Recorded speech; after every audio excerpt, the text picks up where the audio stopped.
যারা এই আন্দোলনে জীবন দিয়েছে, যারাই হোক না কেন, তাদের পরিবার যেন না খেয়ে না থাকে, তাদের পরিবার যেন, পরিবারের সন্তানরা যেন স্কুল থেকে বঞ্চিত না হয়, কলেজ তাদের লেখাপড়া পরিবারের দায়িত্ব রাষ্ট্রকেই নিতে হবে। তারা কেন এসে দাঁড়ে দাঁড়িয়ে ঘুরে বেড়াবে?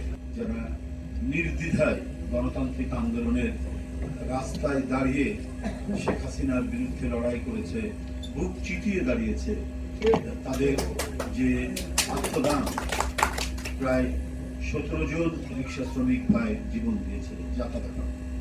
এখন এই জীবন উৎসর্গকারী পরিবার, তাদের অনেক ছেলে মেয়ে স্কুল কলেজে পড়ে, আন্দোলনের বিজয়ের পর তার ছেলেমেয়েরা এসে যদি তাদের স্কুলের বেতন না দিতে পারে, এই জন্য এসে কান্নাকাটি করে, এই জন্য এসে যদি অপেক্ষা করে, এটা তো কত বড় বেদনাদায়ক, এটা চিন্তাই করা হয়।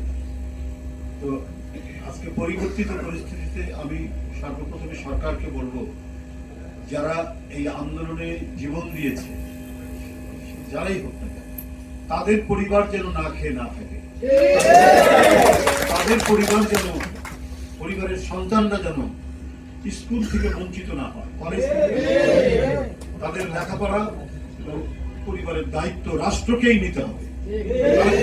তারা কেন এসে দাঁড়ে দাঁড়িয়ে ঘুরে বেড়াবে? এবং তাদের শিক্ষা, স্বাস্থ্য ব্যবস্থা প্রত্যেকটার দায়িত্ব রাষ্ট্রকে নিতে হবে। একটা পরিবারে একজন রিক্সা চালক বা অটো রিক্সা চালক বা ভ্যান চালক, সেই উপার্জন খাও। এখন হয় তারা রাস্তায় রাস্তায় ঘুরে বেড়াবে, ভিক্ষা চাইবে, এছাড়া কোনো উপায় নাই যদি রাষ্ট্র থাকে না।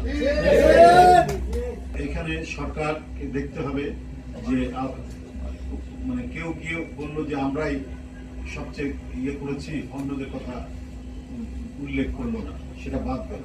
সেটা হলে পরে সরকারের ভাবমূর্তি ক্ষুণ্ণ আছে। এবং এই কাজগুলো আওয়ামী লীগ করেছে। ৭১-এর মুক্তিযুদ্ধের তালিকায় দেখা গেছে যার জন্ম ৭১ সালের 5 বছর পরে তাকে মুক্তিযোদ্ধা বানিয়েছে, আর অরিজিনাল মুক্তিযোদ্ধা সে রিক্সা চালাচ্ছে, সেটার পুনরাবৃত্তি সরকারের না হয়। আমরা সারা বাংলাদেশে তাই দেখেছি, অনেক অসহায় মুক্তিযোদ্ধা যারা ৭১-এ হাতে রাইফেল নিয়ে বনে বাজারে ঘুরে বেরিয়ে শত্রু সেনাকে যারা পর্যুদস্ত করেছে, তারা অনেকেই ভ্যান চালায়, রিক্সা চালায়, অথবা মানবতার জীবন যাপন করে। আর আওয়ামী লীগের পরিবার হলে মুক্তিযুদ্ধের 5 বছর 10 বছর পর জন্ম, তাকেও মুক্তিযোদ্ধার কোটা দিয়ে তাকে ভালো করা হয়েছে।